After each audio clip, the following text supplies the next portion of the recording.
Okay, so now a whole week has gone by since our full moon.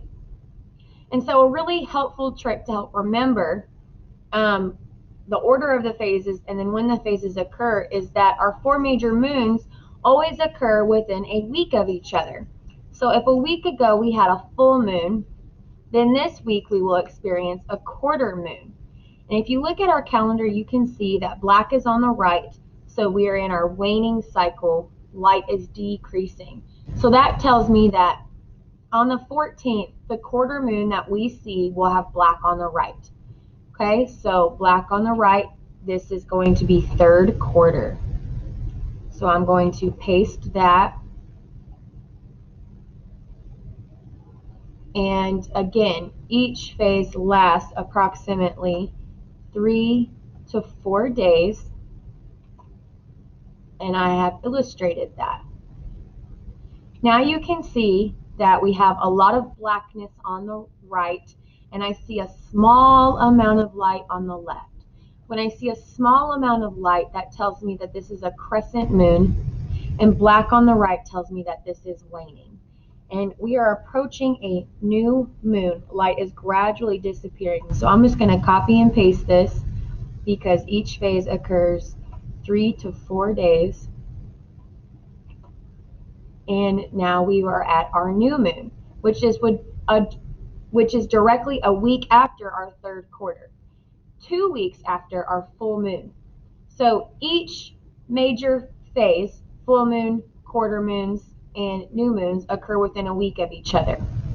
You can expect to be asked how long after a full moon will a new moon occur.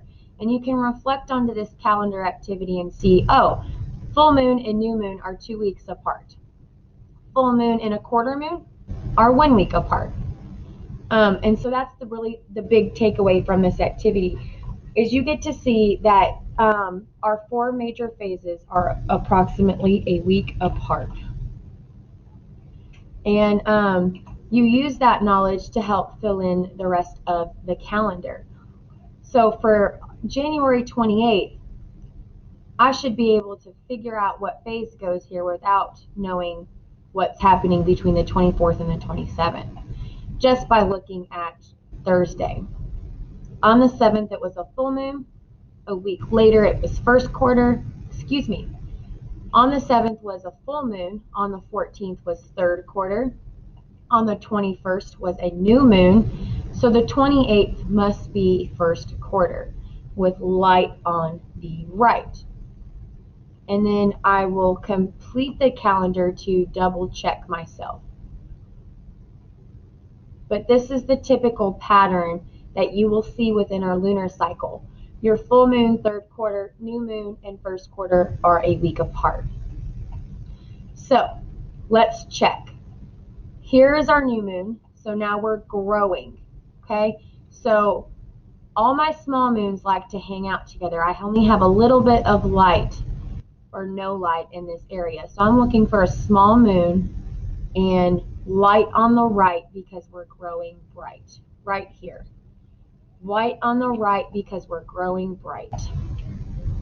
So the 24th would be a waxing crescent. Light on the right, growing bright. Light on the right, growing bright. So I like to repeat that to myself several times. And then again, that lasts 3 to 4 days.